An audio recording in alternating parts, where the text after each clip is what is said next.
Good afternoon, and thank you for joining the third quarter 2020 earnings conference call for Herbalife Nutrition Limited. On the call today is Dr. John Agwunobi, the company's chairman and CEO, John DeSimone, the company's president, Alex Mesquita, the company's senior vice president of finance, strategy, and investor relations, and Eric Monroe, the company's senior director, investor relations. I would now like to turn the call over to Eric Monroe to read the company's safe harbor language.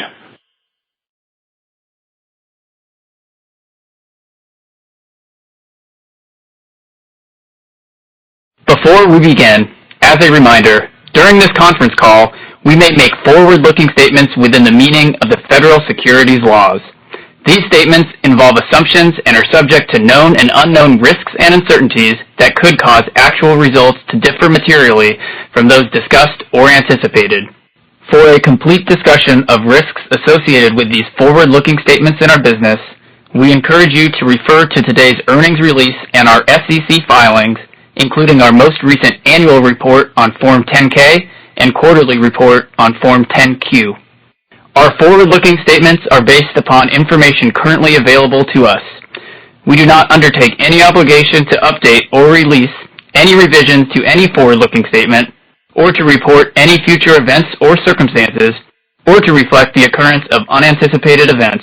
In addition, during this call, certain financial performance measures may be discussed that differ from comparable measures contained in our financial statements prepared in accordance with U.S. generally accepted accounting principles, referred to by the Securities and Exchange Commission as non-GAAP financial measures. We believe that these non-GAAP financial measures assist management and investors in evaluating our performance and preparing period-to-period results of operations in a more meaningful and consistent manner, as discussed in greater detail in the supplemental schedules to our earnings release. A reconciliation of these non-GAAP measures to the most comparable GAAP financial measures is included in our earnings press release submitted to the SEC. These reconciliations, together with additional supplemental information, are available at the Investor Relations section of our website, Herbalife.com. Additionally, when management makes reference to volumes during this conference call, they are referring to volume points. I will now turn the call over to our chairman and CEO, John Agwunobi. Good afternoon, everyone. Thank you for joining us on the call today. During the third quarter, we achieved another worldwide sales record, with reported net sales exceeding $1.5 billion and growth of 22.3% compared to the prior year. 3 of our 6 regions, North America, Asia Pacific, and EMEA, along with 24 countries, set new quarterly net sales records. Volume points grew for the 10th consecutive quarter, and for the third quarter in a row, we set a new record high. The success was broad-based, as we had volume growth in all 6 of our regions for the first time since 2013. We have also seen growth in our sales force, which is now the largest it has ever been. In the third quarter, new distributors and preferred members grew 57%, with increases in every region. Approximately 65% of these new distributors and preferred members are millennials or Gen Z, part of an increasingly health-conscious and younger demographic. We believe that an increased interest in health and wellness is continuing to drive demand for our nutrition products. Our products and our innovative direct sales channel allow us to help consumers reach their nutrition goals through education and community, healthier eating, and a more active lifestyle. Technology has been key during these times. We have seen our distributors turn to social media in higher numbers to reach new customers and to stay connected.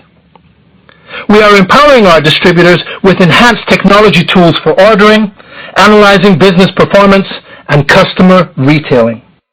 The combination of our traditional business methods and a more advanced digital infrastructure creates a more resilient sales force and channel. Additionally, our training activities have shifted to a virtual online format, which has extended our reach to an even larger audience. At some of our larger events, attendance has been well above prior year levels. We expect to utilize an efficient hybrid event model in the coming years. I now want to pivot to our outlook for the future. For the fourth quarter, we expect the momentum to continue, with net sales growth in the range of 10 to 20%. Looking ahead to 2021, we expect to build off this year's 13% year-to-date net sales growth and project full year 2021 net sales to increase between 3 and 11%. Alex will provide more details on our guidance. We also announced today a distribution of warrants to our shareholders in an effort to provide the potential for enhanced value to all of our shareholders. Alex will also provide additional information on these warrants, and you can also find a Q&A document available now on our investor relations website. Let's dig a little deeper into our regional results, starting with the U.S., where volume points were at an all-time high and grew 50% for the quarter. We continue to see strength across all our channels in the U.S., led by customer direct shipping, which increased approximately 90% compared to the prior year. Sales coming from nutrition clubs also increased for the third quarter, including more home deliveries from nutrition clubs to their customers, an approach that has seen increased use as a response to the pandemic. Over the past 2 quarters, we have seen a material acceleration in new distributors in the U.S., with year-over-year growth of 75% in Q2 and 85% in Q3. Our analysis into the behavior and ordering patterns of this new distributor cohort shows similar trends to distributors that entered the business prior to the pandemic. The activity rates and productivity of these new distributors gives us confidence in the future retention rates of the U.S. business. In China, volume points grew 1% compared to the third quarter of 2019. Although meeting attendance is not back to historical levels, we are encouraged that certain cities in China are beginning to allow larger in-person group meetings to take place. These types of large gatherings have not taken place in China since last year's 100-day review, and we expect to utilize a combination of in-person and virtual meetings going forward in China. India returned to growth in the quarter, increasing by 16% compared to the prior year. Restrictions imposed in the market due to the lockdown continue to ease. By the end of the quarter, our company locations were open to take orders, receive payments, and to pick up product. However, we continued to see our members favor home delivery, where volumes still exceed pre-pandemic levels. The growth in India contributed to a record quarter for the Asia-Pacific region, which increased 10% versus the third quarter of 2019. In Mexico, volume points were up 7% in the quarter, following 5 quarters of single-digit declines. New members in Mexico grew 26% during the quarter, with 58% of new members coming from the millennial and Gen Z demographics, compared to only 51% at the end of last year. The EMEA region set another volume point record and grew 34% in the quarter, the 42nd consecutive quarter of growth dating back to 2010. The growth came from countries such as Spain, which was up 43%, Turkey up 637%, increased 82%, and the United States. Members are turning to social media to connect with their customers and are using technology to carry out their sales and training activities. Finally, South and Central America returned to growth and were up 16% in the quarter. This was led by double-digit increases in Colombia, Chile, and Peru, while Brazil was down just 1% in the quarter. Sales have rebounded as product access challenges from the pandemic have eased, and we're seeing distributors utilize virtual events similar to what we've seen in other regions to improve the reach of their training. Additionally, we have 2 leadership changes to share. Effective November 9th, Bosco Chu, who has been with Herbalife Nutrition for 27 years, has assumed the new role of Chief Risk Officer, where he will work across all business units to lead our enterprise risk management, internal controls, ethics, and compliance strategy. In conjunction with this move, Alex Emasquita, who celebrated his 3-year anniversary with the company this week, will become our company's new Chief Financial Officer. He will now be responsible for all corporate financial functions at the highest level. Both will report to me, and with these executive leadership transitions, we strengthen an already strong and high-performing senior management team. I look forward to working closely with Bosco and Alex as they assume their new responsibilities. So what you've heard today is that in the third quarter of 2020, Herbalife Nutrition continues to set records. I am confident in the resilience and in the innovation of our distributors, the future of our business, and our continued growth potential. I now turn the call over to Alex to review the financials. Thank you, John. Third quarter net sales of $1.5 billion represented an increase of 22.3% on a reported basis compared to the third quarter in 2019. Currency normalized during the third quarter, but still drove a headwind of approximately 280 basis points. Adjusting for the change in foreign exchange rates, net sales for the quarter increased 25.1%. We reported net income of approximately $138.1 million, or $1.04 per diluted share. Adjusted earnings per diluted share were $1.15, an increase of approximately 60% compared to adjusted EPS of 72 cents for the third quarter last year. The impact of currency fluctuations represented a year-over-year headwind of approximately 12 cents on results for the third quarter. Note that our reported and adjusted results this quarter include expenses related to the China Growth and Impact Investment Program of approximately $3.2 million. Reported gross margin for the third quarter of 78.8% decreased by approximately 165 basis points compared to the prior year period. The decrease was primarily driven by the unfavorable impact of foreign currency fluctuations and increased freight costs related to orders being shifted to home delivery versus member pickup as a result of COVID-19 that we called out a quarter ago. Third quarter 2020 reported SG&A as a percentage of net sales was 34.8%, and adjusted SG&A as a percentage of net sales was 34.6%. Adjusted SG&A excluding China member payments was 26.5%, approximately 240 basis points lower than the third quarter 2019. This was largely driven by a decrease in member promotion and event costs as a result of delays, cancellations, and reformatting of promotions and events due to the COVID-19 pandemic. A significant amount of the underspend on these items from the first 3 quarters of the year is projected to be spent in the fourth quarter.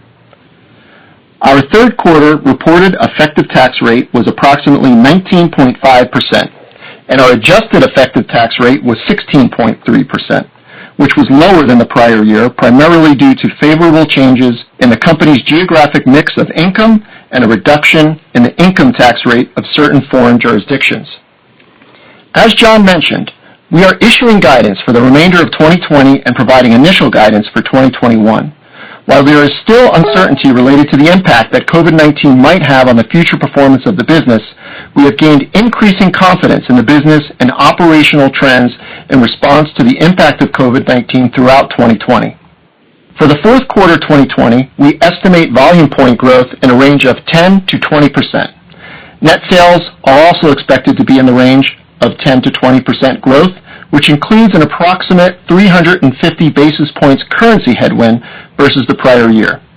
Fourth quarter reported diluted EPS is estimated to be in a range of 45 to 75 cents, and adjusted diluted EPS to be in a range of 55 to 85 cents. Reported and adjusted diluted EPS includes a projected currency headwind of 10 cents compared to the fourth quarter of 2019. The sequential reduction in EPS from Q3 to our fourth quarter guidance is primarily driven by the previously mentioned increase in SG&A due to advertising and promotion that was deferred from the first 3 quarters of the year. However, fourth quarter adjusted diluted EPS guidance implies full year 2020 adjusted diluted EPS guidance of $3.48 to $3.78, which implies 23 to 34% growth over 2019. Initial guidance for 2021 builds off the double-digit top-line growth implied in our full year 2020 guidance. 2021 worldwide volume points are estimated to be between flat and 8% growth, with worldwide net sales growth of 3% to 11% on a reported basis, which includes an approximate 80 basis points tailwind due to currency. Constant currency net sales are expected to be in a range of 2.2% to 10.2% growth. Full year 2021 guidance for reported diluted EPS is in the range of $3.50 to $4, with adjusted diluted EPS in a range of $3.65 to $4.15. Reported and adjusted diluted EPS are expected to be currency neutral compared to 2020. EPS guidance excludes the impact of any future expenses related to the China Growth Program, share repurchases, and excess tax benefits from equity exercises. Turning to cash flow and our share repurchase activity. During the first 3 quarters this year, we generated over $500 million in cash flow from operations, and we currently have over $1 billion of cash on hand. During the third quarter, we also completed $800 million in share repurchases, which included $750 million from the modified Dutch auction self-tender offer completed in August, followed by $50 million of open market repurchases over the remainder of the quarter. We have approximately $700 million remaining on our existing share repurchase authorization, and we will prudently return excess cash to shareholders on a consistent basis.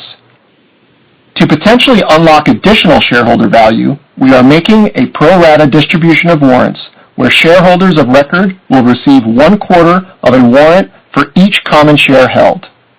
The warrants provide all of our shareholders the opportunity to potentially take advantage of the option value embedded in the warrant. The exercise price of the warrant is $67.50, with a maturity of 7 years, in which the warrant will only be exercisable at maturity.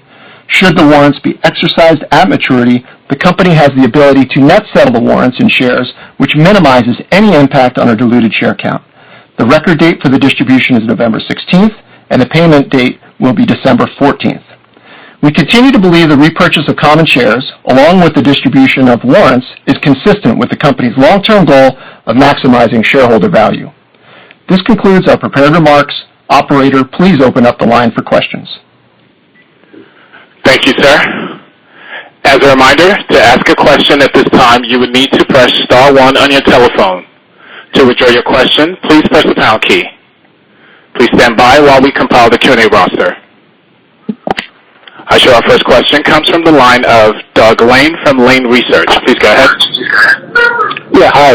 Good afternoon, everybody. Congrats, Alex, on your promotion. Alex, can you elaborate on the warrants here and what the expected dilution is to your EPS count going forward? Hi, Doug. Thanks for the well wishes. Sure. So the warrants themselves, so the exercise price is $67.50. The way that the warrants will be accounted for is effectively treasury stock method. So while the share price is below the exercise price, there's actually no dilution at all to EPS. As our stock price becomes above the exercise price, again, we'll use treasury stock method, in which that means the value above $67.50 will be what is reflected into the denominator in calculating adjusted EPS. It's also probably worth noting that while there is that potential dilutive effect to EPS, overall, shareholders, if you receive this warrant and you're holding both the warrant and the equity that you had, there's no dilution to your equity value that you withhold, because the dilution that is in EPS is countered by the accretion of the ultimate underlying shares that you're holding. So effectively, if you hold the warrants, you're no different from an equity ownership in the company, and effectively no different from a value perspective from that lens. Right. No, that's helpful. Thanks. And how have you calculated the impact of warrants to your EPS guidance for next year? They have zero impact on the EPS guidance of next year, because obviously we are below the stock price or the exercise price, so that is a non-factor.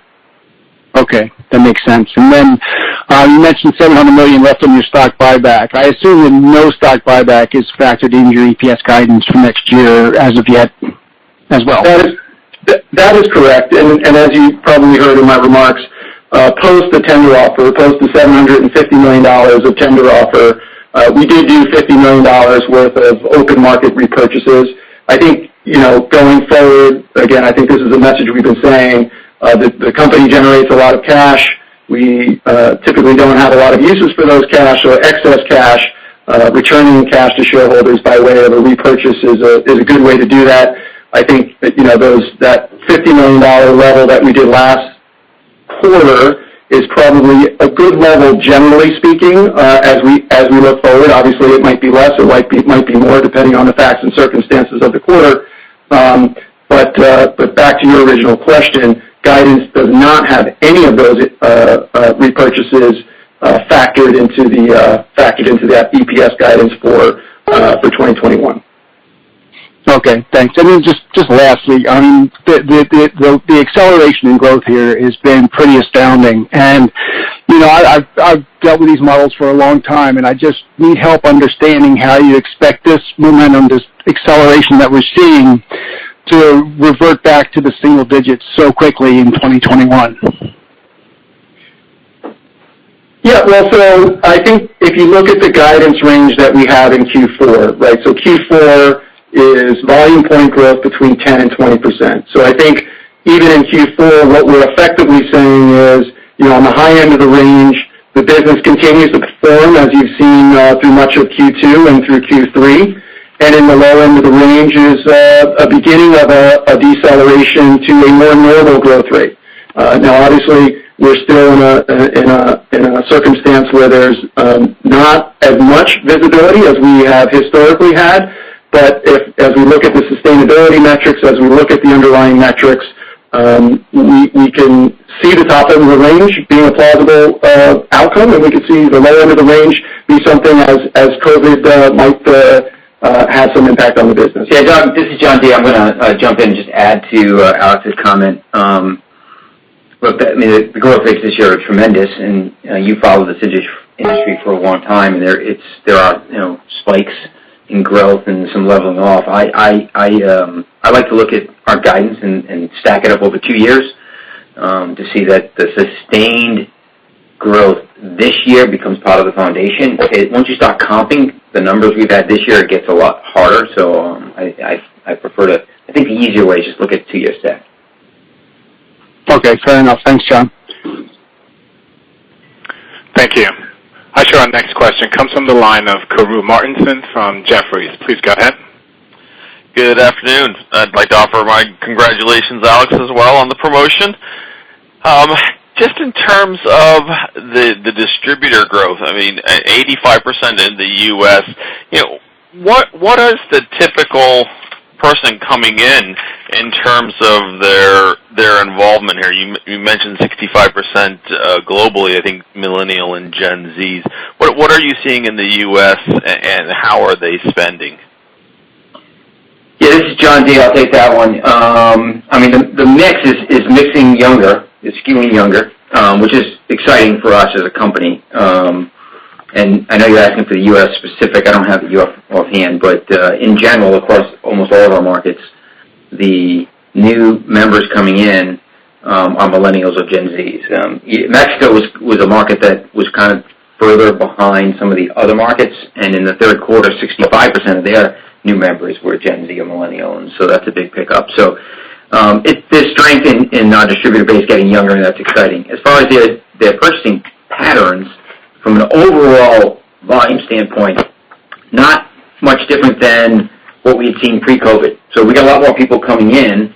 Productivity around those people are pretty standard, and the activity rates are pretty standard. So that's also encouraging. So it's not a short-term trial basis. We're seeing pretty good sustainability from those people coming in. That's not dissimilar from what we've seen in the past. Okay. And then when we look at the product mix that you guys have during the quarter, are you still seeing kind of the immune essentials and things that are more COVID-related outpacing the rest of the portfolio, or some shift on that, or are you still seeing meal replacement and weight loss holding the bulk of the business? Yeah, it's still broad-based growth across the product portfolio. I don't think one particular product sector is disproportionately or just making a material difference in the mix. We're seeing all boats rise here. Okay, and then when we look at the guidance for next year, how much is built in terms of new product introductions, or how should we think about that pipeline as we go out to next year? Yeah, when we build guidance, we don't necessarily build guidance from a product standpoint. We look more from the distributor and sales metrics. So I don't have a great answer to that question in that way. I would say, generally speaking, though, the refreshing our product portfolio is instrumental for distributors to be successful out there in the field. That's part of their ability to be competitive and remain competitive. So I would say generally, as we do product introductions, that is just an underlying assumption in the effectiveness that we see them out in the field. But we continue to launch into different products as well to continue to penetrate different segments of the markets. As you know, we've been talking a lot about choice. So as we talk about clean label and those types of products, as we talk about further penetration into our sports line, and as we talk about further investing in localization of flavors specific to different markets, all of those aspects help to help our distributors be successful out there. Thank you very much, guys. Appreciate it. Thank you. Our next question comes from the line of Hale Holden from Barclays. Please go ahead. Thank you for taking the call. I had two questions for you. Alex, I was just wondering the thought pattern behind the warrants. I'm sure you had multiple different things on the whiteboard that you were considering, and why you thought the warrants were the most efficient sort of shareholder distribution method. Sure.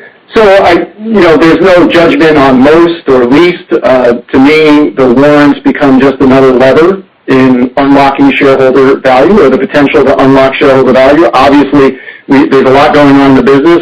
We had a great Q2. We continue to have a great Q3, and as we look into guidance of next year, the business is going to continue to grow. So from a company standpoint, the biggest way that we can return shareholder value is to make sure this business continues to grow. There are other things that the company can do with its capital structure in the form of share repurchase, which is a lever. And now we have this warrant distribution. And candidly, the warrant distribution provides an opportunity, not an obligation, but provides an opportunity for a shareholder to potentially take advantage of the option value embedded in the warrant. And so I don't think it's mutually exclusive. It's just another lever in the set that a shareholder may or may not take advantage of as we move forward. So that's sort of the rationale and how I would put the warrant in context with all of the other things available to a shareholder investing in Herbalife Nutrition. Got it. And then my second question is, we've been trying to track you guys on WeChat, and the level of activity seems like it's very high. And I was wondering, with the resumption of the bigger in-person China meetings, if that would be a growth accelerator in 2021, or if alternatively you guys think you did such a good job virtually this year that it was just sort of more additive, or how I should think that through. Yeah, so this is John D., and so I assume when you're talking WeChat, you're talking the personal stores that we helped create for members in China on WeChat. WeChat's used for a lot of things. That personal store, the volume coming from that personal store in Q2 was in the low 20s, in Q3 it was in the mid 20s. It's building, but it's still got a lot of growth left. Meetings, by the way, are not fully back in China, not even close. The big cities, as a matter of fact, meetings still have a lot of restrictions. In some of the rural areas, which is where we're seeing some of the strength, is more in the rural areas and not in the big cities, is because the meetings are coming back. But I suspect over time, next year and the year after, you'll see a big acceleration in the sales that are coming from the digital platform as we enhance both the functionality, because it's a fairly new tool, and the training behind it. Great, thank you so much. I appreciate it. Thank you. Our next question comes from the line of Sebastian Barbero from Jefferies. Please go ahead. Hi, team. Thanks for taking my question, and congrats on a great quarter. Firstly, I was wondering if you could talk more about the trends in North America and Europe. I'm trying to understand what is leading to this sizable outperformance relative to other regions, and is it related to higher adoption of digital tools in these developed markets? So this is John D. I'll take that one too. So, it's really a trifecta. It's three things. It's first and foremost customer interest in the product. Okay, that's the foundation. Behind that, of course, is distributor engagement, which is incredibly strong right now. And then the third, which is how do you combine those two, it is the use of technologies, a bunch of different technology platforms and social media platforms. And in the developed markets, those are stronger. The infrastructure is stronger behind some of those tools, and certainly even the ability to deliver the products and things like that are easier in more developed markets. This is John A. I'd just add that within the distributor engagement piece, there's also the fact that there are many potential distributors sitting at home looking for new ways to fill their day, to generate income for their families, to perhaps start new businesses. It makes it easier for distributors as they recruit their sales force, as they build their sales team. Thanks. And switching on to China, I was wondering, what does your 2021 guide embed for growth in the region? You don't guide, right? Yeah, so we don't provide guidance by region. So just generally, I'd just point you to the overall volume growth of 2021. Okay. And many of your peers in the industry have cited issues with their supply chain. Anything to report here, or it's been pretty smooth for you guys? Yeah, look, it's been pretty smooth. It has not been entirely smooth. That was mostly a reflection of just substantial sales growth. It has created some out of stocks on some products, and it's been painful for some distributors who sell those products. It's been manageable, but certainly we've had an impact from it. It's tough to quantify, but it's certainly something we've been able to overcome. But it's not non-existent. And last one on CapEx for 21.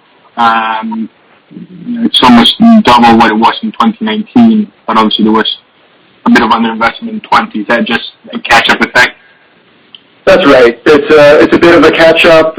Obviously, the volume this year, part of it is going to be into our manufacturing to help with being able to sustain that volume, not only for next year, but for our growth trajectory going forward. Part of it's for technology, continuing to invest in technology, particularly around distributor tools, and part of it is just spikiness. Thank you. Thank you. I show our last question comes from the line of Ivan Feinstein from Tigris Financial. Please go ahead. Thank you for taking my question, and congratulations on another incredible quarter, and congratulations to Alex and Bosco on their promotions. Thank you, Ivan. Thanks. First of all, for the great growth, where do you see the drivers, or where did you see the drivers coming from, especially since you say that the increase in distributors is breaking more toward younger people, toward millennials? what product lines are driving people to Herbalife to become a distributor, to become a customer, and so where do you see like the key drivers? Well, I mean, one thing, that's a broad question, and there's a lot of different ways we can take it, but I think, a piece of the question could be answered in some of the product categories that we are going into to attract different demographics and different folks. So clearly our H24 sports line attracts a younger demographic, an active, healthy, active lifestyle demographic that seems to resonate with all demographics, but particularly with that younger demographic. So we know it's a huge opportunity, and we're seeing that opportunity as we've rolled out that sort of sub-brand, if you will, really resonating with the younger generation. Yeah. The other thing, by the way, Ivan, that we're pretty excited about on a go-forward basis is the fact that we've just launched in the U.S. two products that I think are going to appeal not only to Gen Z and millennials, but perhaps even to older customers as well. So this is less about the answer to your question on recruiting younger distributors and more to the fact that we're hoping to engage and retain a broad swath of customers as we go forward. We're launching, in fact, we've actually launched a couple of, I think, innovative products in the U.S. recently. Memory Armor, which is a 300 milligrams of bacopa, which is an Indian traditional herb with actually a fair amount of science behind it that is known to impact cognitive function and brain health. And then our very first entry into the cannabinoid marketplace with two topical products, a balm and a serum for outer use, on the skin, and containing, I think, a really material amount of cannabinoid hemp extract. It's the beginning of our journey into that space. It's called Enritual, and I think it's going to be an amazing product in the U.S. And at some point, we'll take it to other countries as regulation allows. I would like to get into more specifics on some of the nutrition. I don't want to do it here. I welcome the opportunity to speak offline. Absolutely. But, then just two other things. When you spoke about there were some shortages of, out of stock, do you think that the incredible results could have even been more incredible if the inventory was deeper? So, yes, there was some sales loss certainly when we were out of stock. I'm not going to get into quantifying it. I mean, the results are great, and so probably would have been immaterial to the overall performance, but definitely lost some sales. And what were some of the largest selling single items in the quarter? If you could just give some overview or quick highlights. Well, it's still Formula One, which is a meal replacement shake. Our tea products and our aloe products still represent a huge portion of our sales. Our nutrition clubs around the world have done very well in this last quarter, last 2 or 3 quarters actually, and those are products that are their mainstays: F1, aloe, and tea. Yeah, and adding on to that, Ivan, really across all of our categories, I mentioned this in an earlier question, all those have risen. Weight management's up 18%, targeted nutrition's up 28%, our energy line is up 32%, so, I mean, that kind of gives you some perspective. It's really all those rising.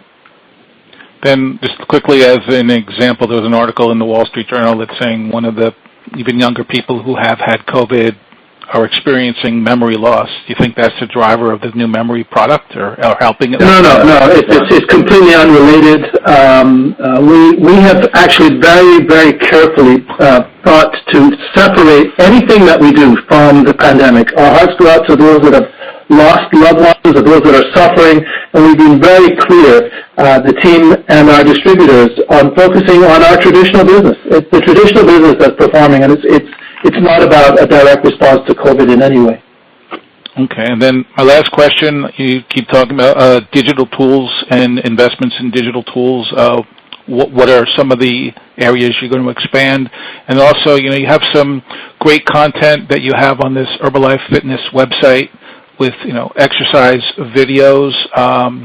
what are your thoughts? How are you going to be incorporating that more into your customer engagement and, giving ways to monitor progress and things like that? Yeah, so this is John D. I'll take that as, so first on the technology side, they fall into a number of different buckets, by the way.